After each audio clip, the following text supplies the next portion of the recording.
Hi friends, welcome back to our channel అండి. My kitchen. ఈరోజు video వచ్చేసి ఇలాగ బోండాలండి. చాలా బాగా వచ్చినాయి. టేస్ట్ అయితే సూపర్గా ఉన్నాయి. చూడండి.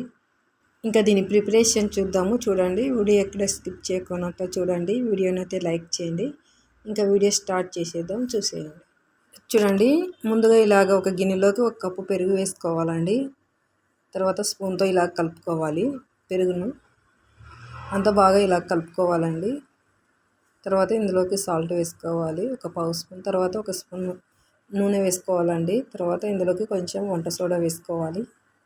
వేసుకొని అంతా వీటిని బాగా కలుపుకోవాలండి. చూడండి, ఇలాగ బాగా కలుపుకోవాలి. తర్వాత ఒక కప్పు మైదా పిండి వేసుకొని కలుపుకోవాలండి. పిండి బాగా కలిసేటట్లుగా కలుపుకోవాలి, ఉండలు లేకుండా ఇలా కలుపుకోవాలి.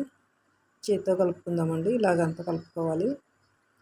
ముందే వాటర్ వేసుకోకూడదు. చూడండి, ఇలా కలుపుకొని ఎంత అవసరం అవుతాయో చూసుకొని వాటర్ వేసుకోవాలి. అండి ఇలా కొద్ది కొద్దిగా వాటర్ వేసుకొని కలుపుకోవాలి. పిండి అనేది మరి మెత్తగా లూజ్గా కాకూడదండి, కొంచెం టైట్గానే ఉండాలి పిండి. అప్పుడే బోండాలు పర్ఫెక్ట్. చూడండి, ఇలాగ వేసేటట్లుగా రావాలి.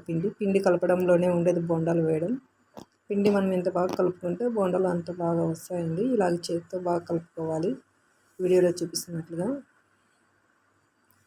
ఇలాగే వేసుకోవాలండి బోండాలు. ఇంకా పిండి ఇలాగుంటే చాలా సరిపోతుంది. దీన్ని ఒక గంట సేపు పక్కన పెట్టి తర్వాత గంట అయిన తర్వాత ఇందులో కొంచెం జీలకర్ర, పచ్చిమిర్చి ఇలా కట్ వేసుకోవాలి. కొంచెం పుదీనా వేస్తున్నాను. తర్వాత కొంచెం కరివేపాకు ఇలాగ చుంచుకొని వేసుకోవాలండి. మీ దగ్గర కొత్తిమీర ఉన్నా వేసుకోండి, నేనైతే వేయడం లేదు ఇక్కడ. ఇవన్నీ వేసుకొని అంతా ఒకసారి ఇలా కలుపుకోవాలి. మరొకసారి ఇలాగ బీట్ చేసుకోవాలండి పిండిని అంతటిని ఇలాగా. చూడండి, ఇలాగంతా బాగా కలుపుకోవాలి. ఇంకా ఒకసారి అంతా ఇలా కలుపుకొని ఇంకా స్టవ్ ఆన్ చేసుకొని ఆయిల్ పెట్టుకుందామండి. ఇంక పిండి పక్కన పెట్టుకొని ఇలాగ ఆయిల్ హీట్ అయిన తర్వాత చేత్తో కొంచెం వాటర్ ఇలాగ వాటర్లో ఇలాగ తడుపుకొని అప్పుడు బోండాలు వేసుకోవాలండి. ఇలాగ వీడియోలో చూపిస్తున్నట్లుగా ఇలాగ వేసుకోవాలి. పిండి కొద్ది కొద్దిగా తీసుకొని ఇలాగ వేసుకోవాలి. మంట మీడియంలోనే పెట్టుకొని వీటిని వేయించుకోవాలి. చూడండి, ఇలాగ వేసుకోవాలి. ఇంకా మంట మీడియంలోనే పెట్టుకొని వేయించుకోవాలండి వీటిని. చూడండి, అప్పుడే లోపల అంతా బాగా కాలుతుంది. ఇలాగ మంట మీడియంలోనే పెట్టుకొని వేయించుకోవాలి వీటిని. ఇంకా వీడియోని అయితే లైక్ చేయండి, షేర్ చేయండి, సబ్స్క్రైబ్ చేయండి ఛానల్ని. మీ ఫ్రెండ్స్ షేర్ చేయండి వీడియోని.